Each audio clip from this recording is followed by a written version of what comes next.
తెలంగాణలో భూ సర్వే కొనసాగుతోంది. ఈ నెల 26 నుంచి రైతు భరోసాకు శ్రీకారం చుట్టనుంది సర్కార్. సాగు యోగ్యమైన ప్రతి ఎకరాకు రైతు భరోసా ఇస్తామని రేవంత్ రెడ్డి సర్కార్ చెబుతోంది. భూ సర్వేతో సాగు లెక్కలు తేల్చనున్నారు.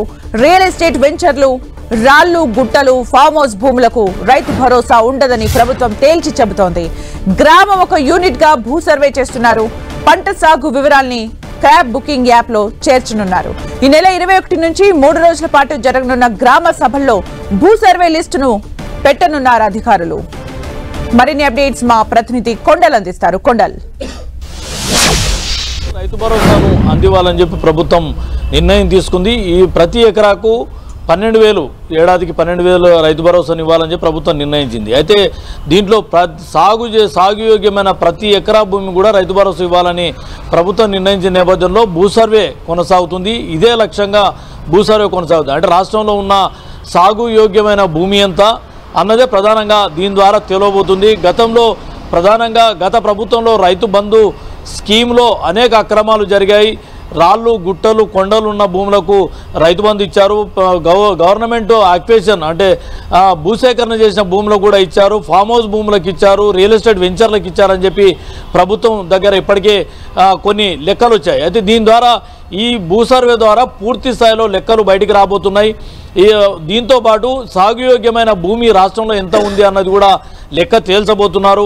గ్రామంలో ప్రతి గ్రామం యూనిట్గా ఈ సర్వే ఉండబోతుంది. ఇప్పటికే గత 4 ఏళ్ళుగా క్రాప్ యాప్ కూడా వ్యవసాయ శాఖ ఆధ్వర్యంలో క్రాప్ యాప్ నిర్వహిస్తుంది. దాంట్లో ఇప్పటికే గతంలో ఫలానా సర్వే నెంబర్లో ఏ పంట సాగు చేశారు, యాసంగిలో ఏ పంట సాగు చేశారు, వానాకాలంలో ఏ పంట సాగు చేశారన్న వివరాలు ఇప్పటికే వ్యవసాయ శాఖ ఉన్న నేపథ్యంలో ఇప్పుడు క్షేత్రస్థాయిలో మరోసారి సర్వే పూర్తి స్థాయిలో జరగబోతుంది.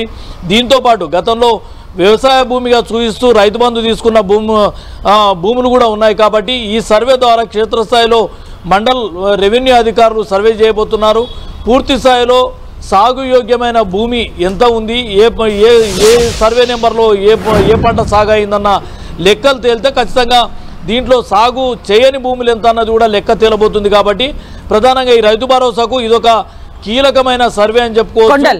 ఈ నిన్న నుంచి కొనసాగుతుంది. రేపు ఈ నెల 20 వరకు ఈ సర్వే కొనసాగబోతుంది. దీనికి సంబంధించిన రిపోర్ట్స్ను వచ్చే గ్రామ సభలు 21 నుంచి 24 వరకు 3 రోజుల పాటు గ్రామ సభలు రాష్ట్ర వ్యాప్తంగా నిర్వహించబోతున్న నేపథ్యంలో ఈ లిస్ట్ అంతా కూడా గ్రామ సభల్లో పెట్టబోతున్నారు. ప్రతి గ్రామ సభల్లో దీనిపైన ఏమైనా అభ్యంతరాలు ఉంటే కూడా గ్రామ సభల ద్వారా అభిప్రాయాలను కూడా వ్యవసాయ శాఖ అధికారులు తీసుకోబోతున్నారు. సుమిత్ర, అంటే కొండలు ఇప్పుడు భూ సర్వే ఏదైతే చేయబోతున్నారో దానికి సంబంధించి రైతుల్లో ఏమైనా క్వశ్చన్స్, సందిగ్ధత ఉందా? అలాగే అందరు రైతులకు ఇది వర్తిస్తుందా లేదా అని ఏమైనా డౌట్స్ ఏమైనా ఉన్నాయా? కౌలు రైతులకు సంబంధించి మరి వాళ్ళకి క్లారిటీ ఉందా? అలాగే వాళ్ళ నుంచి కూడా అభిప్రాయాలు సేకరిస్తామని చెప్పారు. దానికి సంబంధించిన అప్డేట్స్ ఏంటి? ఖచ్చితంగా రైతులకు సంబంధించి దీంట్లో ఎలాంటి కన్ఫ్యూజన్ లేదు అన్నది ప్రభుత్వం చెప్తుంది.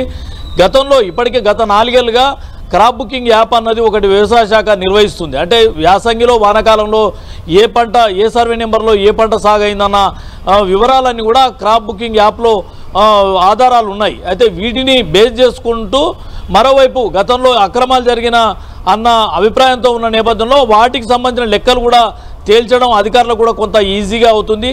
దీని ద్వారా మరోవైపు గ్రామం యూనిట్గా ఈ సర్వే నిర్వహిస్తున్న నేపథ్యంలో ఎక్కడ కూడా ఇబ్బందులు తలెత్తు. ఎందుకంటే గ్రామం యూనిట్లో ఇప్పుడు మాజీ సర్పంచులు ఉంటారు, గ్రామ కార్యదర్శులు ఉంటారు, విఆర్ఏలు ఉంటారు, మండల్ రెవెన్యూ ఆఫీసర్స్ ఉంటారు. ఇవన్నీ కూడా గ్రామ యూనిట్గా ఉంటుంది. కాబట్టి ఈ లెక్కలు తేల్చడం కూడా ఈజీగా ఉంటుంది. ఎక్కడైతే పంట సాగు లేకుండా పంట సాగు యోగ్యంగా భూముల్లో రియల్ ఎస్టేట్ వెంచర్లో ఉన్న వాటికి రైతు బంధు గతంలో వెళ్ళిందన్నది ఉన్న నేపథ్యంలో ఈ లెక్కలు తేలినట్టయితే సాగు భూమి ఎంత ఉంది, సాగు యోగ్యంగాని భూమి ఎంత ఉందన్నది ఈ సర్వే ద్వారా పూర్తి క్లారిటీ రాబోతుంది. రైతు భరోసా ఈ నెల 26 నుంచి దీని ఆధారంగా రైతు భరోసాను ప్రభుత్వం అందించబోతుంది. Sumitra, thank you Kondal for the updates.